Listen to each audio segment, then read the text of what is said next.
Hey, welcome, all my right thinkers. Thanks for tuning in and check out your boy, B-Funk. Thinking right out here in the lab. And I got something new for you. This is what we're about to do. Serpent power. Ha ha ha. Another life lesson. More information to help you to know thyself. The goal in everything I do and teach is to get you to know thyself. Let's go. Rightism, 25 rules to live by. Storytelling, story with a message. There's a message in the story for life. I give you life lessons. You tuning in to receiving them, I appreciate you. We got a good thing going. Let's do what we do. Right thinking mission, I'm on it, is to enlighten, inspire, educate, and motivate you, the individual, to a higher spiritual level of enlightenment. Right thinker's way of life, and that's what it is for me, through mental and spiritual discipline practiced daily, will help and guide you to obtain your goal of reaching spiritual enlightenment, aka to know thyself. My mission is that all right thinkers know thyself. If you're a right thinker, your goal is to know thyself. You see where we're going with this? Let's get that together, and I'll ask you the question. Do you know you? You will when I'm through. It's rhetorical, but if you don't have the answer for yourself, tune in. I can help you with that. That's what I do. A person who knows not and knows not that they know not is simple. Is foolish. That's a verse. Disregard them. A person who knows not and knows that they know not is simple, but you can teach them. That's why I do what I do for you. I appreciate you too. Stay tuned. I got more for you. A person who knows not and believe and think that they know is dangerous. Avoid them. I do. A person who knows and knows not that they know is spiritually asleep. I can awaken them. I'm the spiritual alarm clock here to wake you up with knowledge of self. That's what I do for you. A person who knows and knows that they know is wise. Follow them. All these persons reside in you. Right thinkers, know thyself and to Maya, be true. This is about to be intense. Why? Because I'm going to read this book. This book right here. It costs $22.95. The best $22 I've ever spent. Now, I'm going to read from the back of the book first. I would like to explain what the book is about. If you look at the book, this is my teacher right here. That's Muwata Ashby. I've been rolling with this guy for the last 20 years. Excellent teacher. And this is another one of his books. He got about 25 of them. Let's break down what we're going to learn now. Serpent power. What is serpent power? We're going to break that down for you. And the other question is, who were the Egyptians? Why should we follow them? But it's also, this book is a movement of what they call the two sisters. You see me doing this? You see me do that? That means that's the serpent power. Kundalini power, they call it. From the India, they took it and called it Kundalini. But we the originators of, we call it serpent power because it's two female serpents, Aset and Nefet. Okay? They play an important role in everything that pretty much goes on in Egypt. But let's answer the question right quick. What is the serpent power? Good question. For many years, the teachings related to our mystical energy, which lies dormant within every human being, we have it in us, has been talked about and explored by the Eastern mystics and the yogis under the name of, everybody know, Kundalini. Oh, I know that, chakras. Yeah, okay, cool. However, it's always a however, this same mystical energy, the force, as John Lucas from Star Wars calls it, was known about in very ancient times in what? The land of Kemet, of ancient Egypt, in the continent of Africa. How is this energy discovered and cultivated? How can I get it and use it? How can it lead to unimaginable experiences, as everybody claim, of this inner peace and the supreme fulfillment, aka supreme peace? How can this energy, which is stronger than any other force on earth, be harnessed? How can I harness it? Good question. And how can I use it to carry a practitioner, me the user of it, serpent power, yoga, to the heights of spiritual enlightenment? That's the goal for all right thinkers. And if you follow my philosophy, That's our goal, is to have knowledge of self, aka God. And the serpent power is a force that we give that credit to. Now, you see me, see the cup right here? You see the staff, the caduceus? The two serpents, that's in India, Ida and Pingala, male and female, but with the Egyptian, we originally started, it's the two twin sisters, two twin goddesses. They call it WRIGHT, okay? That's the serpent power of Aset and Nethet. One represents nature, other represent immortality. Mortality and immortality, they go together. They don't separate. You always see them together, okay? That's why you see me doing this. Okay, not this. It's not one. It takes two. I'm in the book right now. This is what a dedication to that power. You see that sign right there? That's the serpent power, okay? We called it serpent power in the two twin goddesses. And they represent, this is dedication to them. Dedication to the Arati, A-R-A-T-I. Using anything ending the T is a female. The derivative means a female. But the two goddesses who illumine, remember, they started the base and they worked their way up the hill to the temples to open up third eye, the Kundalini. That's a beautiful concept. We're going to learn about that. I'm having fun now. This is one of my wheelhouses. So yeah, it's going to have fun with this book. But this talks about the what? Who illumine the universe and cause creation to exist. The two beautiful ladies who rise up, enlighten, and edify your mind and show the way to what? Supreme peace, aka Hotep, or blissed out ecstasy, Eucharist. All those expressions of you becoming one with God. Everybody got a different word for it, but it all means the same thing. We got started it. Okay. It means ultimate bliss and contentment of the divine within oneself. You can't get it from outside yourself. It's come from within. That's what they're showing you. And that's the idea. Now we're going to get into the preface.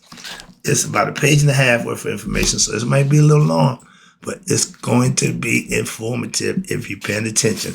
Let's go. Put your thinking caps on and get comfortable. You're about to learn something. This is going to be fun.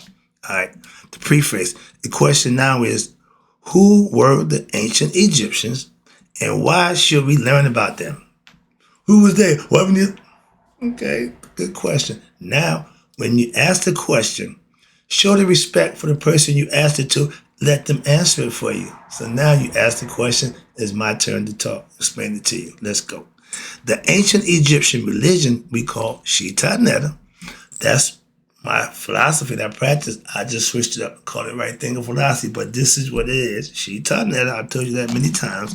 And it's a language based on symbols to provide the first historical record of what they call mystical philosophy and religious literature that you can read and follow, aka Book of Coming Forth by Day.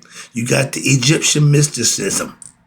Again, it's a mystery to those who aren't in on what's going on. Outside people call it the Egyptian mystery system. And it's the Egyptian mysticism is what has been commonly referred to by Egyptologists as Egyptian religion.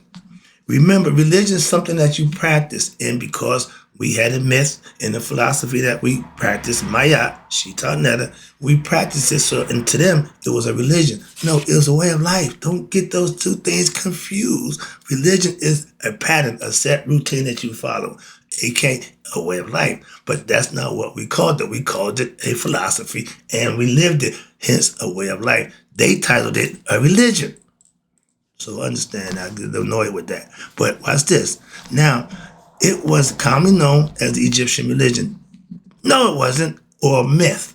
Storytelling. That's what you teach. You tell stories, fairy tales, all this good stuff. It's storytelling to deliver a message. That book that y'all love, the Bible, it's the mythological, allegorical book. To do the same thing, what? Teach this generation. We have generations that go up the generation, they change. But I'm going back to our ancients, so I don't deal with the new stuff. I want the old stuff. Give me the original. Call me a dinosaur. But it's Egyptian religion, or they call it myth. But to think of it as just another set of stories, allegories, about a long-lost civilization, a bunch of people that never existed. Nope, these are real people, mythological people, but we can mix it in with the people who practiced the myth. It's completely missed the greater teachings it has to offer, which if you misunderstand the purpose of Shita Netta in the philosophy of Maya or right thing philosophy, you misunderstood and you misinterpret what the intentions are. Watch this. Now, mystical spirituality in all of its forms, listen, and disciplines. There you go, right there. Disciplines, that means rules set forth of spiritual development, things that you have to do when it's practiced and was practiced in ancient Egypt, Kemet, earlier than anywhere else in history. Moving on, I ain't gonna have that conversation no more. This unique, I feel like Little Richard, I can't let it go. This unique perspective from the highest philosophical system, right there. The highest philosophical system, I mean, it's a philosophy system which developed in Africa over, you ready? 7,000 years ago. Yeah, and provides a new way to look at life. Right there. Religion, because it's practiced daily, they call it religion, but it's a discipline of psychological and ways of living and a way of spiritual development leading to what they call spiritual enlightenment. God is spirit. We can philosophically put him in a category where we can practice it, understand it, and manifest it for ourselves. And ancient Egyptians' myth, when understood, right there, when correctly understood as a system we call Smatawi, that's the other part, that means Egyptian yoga. That's where I started from, right there, Smatawi. That is a system, right there. Not a belief system, but a system which promotes what? The union of you, the individual, your individual soul, with what we know to be God, which we call the universal soul, the all-encompassing supreme consciousness, the all, the nirvana, gives every individual insight into their own divine nature and essence of themselves. You teach that, we teach that, we learned that, we lived that. And also it gave you a deeper insight into what? All religions, mystical and yoga systems. I can respect Christianity for what they profess. I don't follow, subscribe to it, but I respect it. Why? It's for them to follow. That's what you follow, that's it. Islam, same thing. Judaism, same thing. I have no disrespect or discontent for nobody's religious belief. I just don't have no use for them. It's a difference, okay? And I got my purpose, I got my reason. So that ain't the issue. But being that I respect them, there shouldn't be a problem with me not practicing them or subscribing to them. I don't expect you to subscribe to what I'm doing unless you choose to. Moving on. And again, everything is by choice. Next, let us answer the second question, which that was, why should we learn about the ancient Commissions, or what benefit will it be for us today? Let me put a pin right there, because I'm about to blast that. I can answer that question. The difference is the guy you see right now talking to you and the guy you see right there and the guy you see back there. Different people, same people, but different philosophy, different things of life, different walks of life, different ideas. One was good, one wasn't. If you practicing what's not good, you're not going to prosper. I didn't know that then. I know now, because I got the other side. I only had one side. All I had was illegal. Everything I knew was illegal. Thanks to my old man. When I started learning something other than that, now I can weigh them out. I can make a better decision based on what? Both sides understanding. Hey, I don't want that. Why? I know what happened there. I want this. That's why I am that. That's the difference. That's why I practice an ancient philosophy and it still works to this day. That's why I wanted to make sure I clarify that. Everything I got is from them. Nothing new, nothing modern, no, I don't know nothing about none of that. But everything they're coming up with only confirms what I already know about this. Hope you understand that. So I want to make that clear. How we can learn from our ancients to the still. Y'all claim Christian 2,000 years old. That ain't too long, but y'all just swear by it, and that's fine because it's y'all tired. Cool. But I'll go with people who had their time too. I like theirs. That's all. I made my decision. But now in here, watch this. In the here and now, today, modern times, y'all call it, you still have ancient Egyptian culture and a philosophy, and it's critical to what? The understanding of world history and spirituality. If all you know is Christianity, you don't know much. Go back and study some history. Go back. Ancient. If it's ancient, that means, everything ain't ancient, and Christianity is not ancient. Okay? So do some studying. One of the misconceptions, that's the biggest part about anything I teach, the biggest misconception about what I know this to be, which is still promoted to this day and prevalent in modern times, is what? Is that Egypt is not part of or located on the continent of Africa. Are you kidding me? I ain't going to entertain that. I wonder why they keep having these maps. I got maps of Egypt. Where's that? Northeast corner. All that. As a Mason, they told you nothing is in the northeast corner. Now, I got another issue with that. We ain't talking about that. But trust me, you can't believe what everybody tell you. Do your own homework. Fact check me. By all means. Why? That way you know this brother on point. Why? Because I checked him. He know what he's talking about. Yeah, thank you. Rather, watch this. To think that Egypt is in the Middle East. Rather, watch this. It is espoused that Egypt is in the Middle East. What the hell is the Middle East?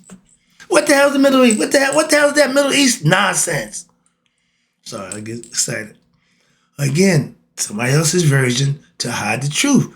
Again, if we are civilization starters, why we ain't getting the credit that's due? This is going to break it down for you, so I'm good with that. Watch this. Now, this information or misinformation is incorrect, again, as Egypt is where it has always been located. Though in history, whose history? The white man, extended beyond its current margins in the northeast corner as a Mason, you know what I'm talking about, of the Africa continent. That ain't the Middle East. That ain't the Middle East. That's up in the corner, up top. Further, it is widely believed by others who don't understand that even though Egypt may be in Africa, watch this, that it was not an African country. And still others may agree that it was, an African country, but not originally founded and populated by black Africans. You know the other kind of African you know of? People like present day. Okay, now modern day Algeria, which is in Africa, but what happened? It's populated by who? Middle Eastern Arabs, okay, invaders. These errors and misconceptions must be readdressed. Why? Because in order for humanity to move forward, the truth must be known. Stop with the nonsense.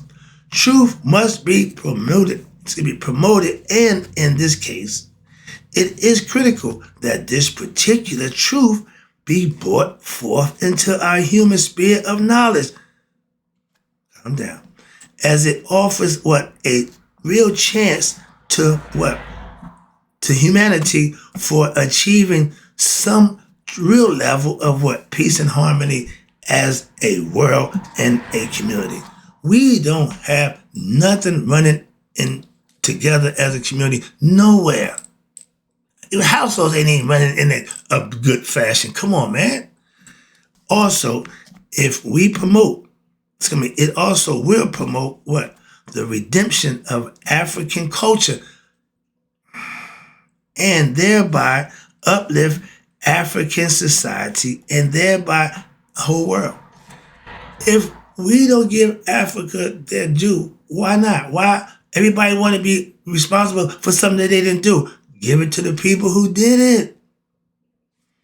Africa provides a common ground, literally and figurative. Why? For humanity to come together. They call Africa the mother motherland because it's the only continent that is self-sufficient. It don't need North America, South America, India. It don't need nothing. It's self-sufficient. That's why. And if we so choose, as both the physical origins of modern day humans is rooted in African soil, and also what? The spiritual roots of all your religions. Not some, not most, all your religion and spiritual traditions can be traced there as well. Ain't nothing that we doing ain't come from there. And watch this. Most of your wars, watch this, that have occurred in human history, you know what the cause of them? After the close of our ancient Egyptian temples, history have been due to what? Religious differences. God concepts, especially between what you call your orthodox aspects, which is the old way, or you got the three major world religions that's taking precedent, your Christians, your Islam, and your Judaism, and the various subgroups, spinoffs, we got a bunch of them too, of religions. Again, all these religions, but ain't but one God, to which they each have given, what's this, rise to. Yet all of these religions, man-made concepts and viewpoints, theologies, all that nonsense, dogma, and as we shall see, what? All spiritual traditions of the world have their birthplace in Kemet. That's why they call it the motherland. They are as if children. Watch this. This is a perfect example. We get into the good part. Oh, I see the clock. All right. We getting to the good part. And they are as if what? Children and grandchildren of commission tradition. Imagine what happens in a simple human family when what? When the children and the grandchildren enter into what? Personal conflicts, aka feuds, misunderstandings, whatever you want to call it. But now you got a rift. And in the history of this United States, white America, I call it, there is a well-established, and you're going to know just what I'm talking about, example of what those effects, and even in white America, of this is the story of what? The Hatfields and the McCoys. White people. Okay, not black and white people can't get along. So it wasn't just black on black crime. They had white on white crime too. Watch this. Dysfunction. They had a feud, a family feud, and it lasted, you ready? For generations. It went on so long that the people at the end of it didn't even know how the shit started, how the feud started. Why? Because nobody came with them. It just, we don't like them. We don't like them. Why? I don't know. Just that's where it is. Black people and white people. Why you think white people don't like black people and vice versa? Dysfunction. Ignorance. That's why, let's answer that question, moving on. I ain't got time to debate. I'm not asking your opinion. I'm telling you and giving you a fact. So it's not debatable. It ain't what I say. No, it's what I'm presenting to you, a fact. That's not arguable. I'm not, everything you say gotta be right. No. If you study, know what you're saying, everything that come out your mouth should be on point. That's how I do it. So I got facts. And I ain't got a bunch of, well, according to me, what I believe. I don't give a damn what you believe. Learn something, and then you can have something to say worth listening to. Consider, watch this, the United States, the Civil War. Again, white America can't get along with each other. From this viewpoint, it is easy to understand why this world is in the shape it's in to this very day. We got a young man who gave a message about generations of what we've been going through, and it's turning the world upside down. Everybody freaking out. We go through this every now and then. We need this, as a people, we need to make some changes. Why? The same old ain't working for us as a people. That's the problem. Moving on, it's called a revolution. We're getting tired of being able to say something's going to change. That's what we're doing, making the change. Like Mike, start with the man in the mirror, but start changing. I see it. I appreciate it. I'm loving it. Let's go. I'm trying to make it happen. So he made on that scale, made my job a lot easier. Let me get back to work. I'm almost home. Now, in this case, of the world religions, again, that's the biggest problem. I can tell you that. They are not directly fighting to claim the culture, inheritance, and the prestige of their commissioned ancestors. No, no. I'm going to Black History Month. I'm going to my church event tomorrow, and they got to wear African garb. I have none. All my African is here. Sorry. I have no dashiki. I have no kente cloth. I have no no, I might got find something right now, just the African print. I just thought about that. But I didn't go to Egypt to wear their damn clothes. I wear sweatsuits. You know what I do. That's my thing. The information and the knowledge that they had, I went there to get that. That's what I extracted from Egypt and Africa. That's what I still use. Why? That's what I do for you. So it ain't about the look. I don't give a damn about what clothes you wear. That's least of my concern. Moving on. I ain't going there. Gotta get this lesson. I see the clock. I got 5 minutes. Let me get this out the way. But we don't respect our commissioned ancestors for what they did. Although their traditions, watch this, are utilized in many of the symbols or concepts in the commissioned traditions in limited ways. Everybody took a little bit, like I said, Serpent power, they took that, called it Kundalini. But rather, for the most part, they have shunned their ancestry and the history of their roots in favor of each one trying to legitimize their own true religion, they called it, without regards to the culture and the land of origin, which forms the very nucleus or the core of all your current traditions, aka religions. Not only have they shunned their ancestry, but in many ways also disparaged it.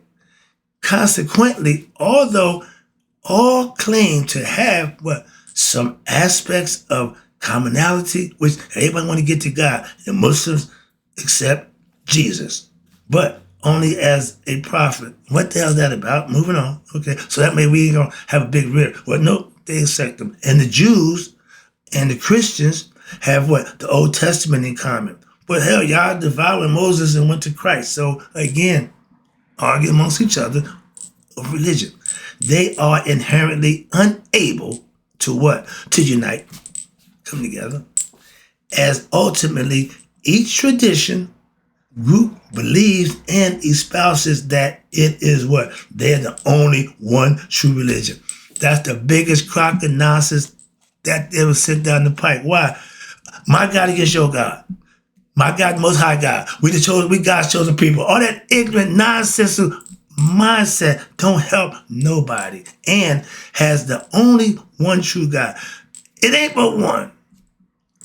What you perceive him to be, that's fine, but it ain't no other way. It ain't but one. So putting them against each other is asinine and ignorant. Let me wrap it up. I don't want to get caught up in that preaching nonsense about God. But the current state of human relations in this world has been likened to a dysfunctional family of dysfunctional people. Yeah.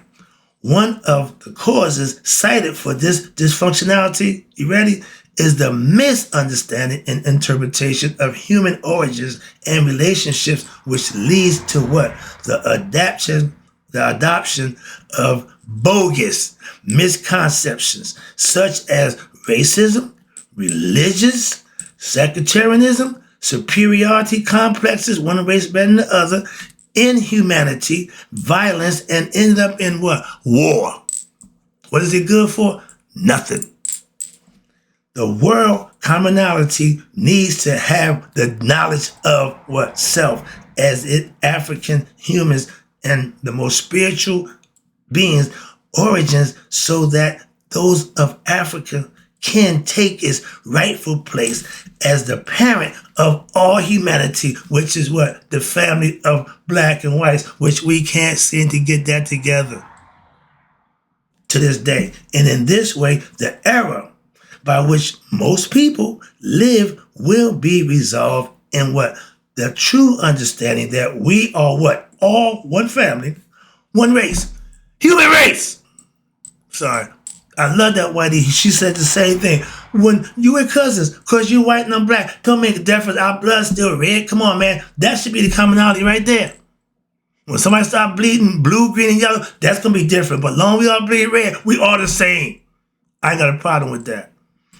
It is also important for people who identify themselves ignorantly as being of African descent to know and understand their deepest roots beyond the most current history of enslavement and all the negative racism reaffirmations is spawned in this in essence Africans are they want to sell a deal on we inferior, we're ignorant, stupid people, so they can't praise us. You can't knock us and then build. It don't work both ways. But y'all started with the knocking. If you didn't praise him again, we wouldn't be at this point. We wouldn't have this problem.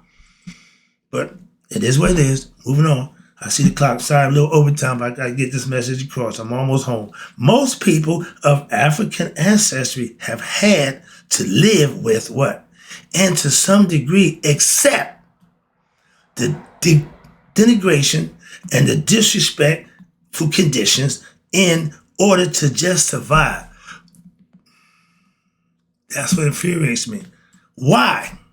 Thus, those who identify themselves as being ethnically of African origins can, through espousing and accepting the truth with respect to world history, become esteemed members of the world community, not hiding behind a color. It's a world thing. It's a community thing. When my man put the message out, white people, the ones who know, they got the message and they racking. I see old senior citizens doing the two-step. Yeah, they're not like us. Why? If you're real and the other one ain't real, they're not like us. Real, recognize real. We know who we are. The spiritual enlightened, the conscious ones, we know each other, and we know other ones not like us. I agree 100%. Moving on, I'm going to wrap it up with this. The study of Commission spirituality is also of particular importance for our people who follow the African religion, Christianity, Hinduism, and Buddhism, as they too share directly in the Commission legacy. So if you practice those things, you pretty much practice the same thing. I know that. So that's why I don't rag on them. And this knowledge, and I have self-knowledge, will allow those who have it, them too, also understand the depth of their own culture. Rep your culture and your spiritual tradition. Nothing wrong with that. As well as you aid in the restoration of positive interaction amongst each other as a race of people of African descent in India, the diaspora, and Africa itself. It don't make a difference where you're from, what you are. We need to come together in spirit and understanding and respect for one another. Not one race of people better than another race of people. That don't work. It won't work. It never will, never have. We need to put that to a stop. And that's the lesson for now. We about to get busy with understanding serpent power. I'll be back right there. I hope you enjoyed the opening lesson. I'll be back with more. I won't take them this much time, but this has had to be getting in. So it took a little time to make it clear. Hope you got the lesson. And in closing, may y'all live to be 100. Me, 100 months a day. So I never know my right thinkers who about to learn serpent power have passed away. I'll be back.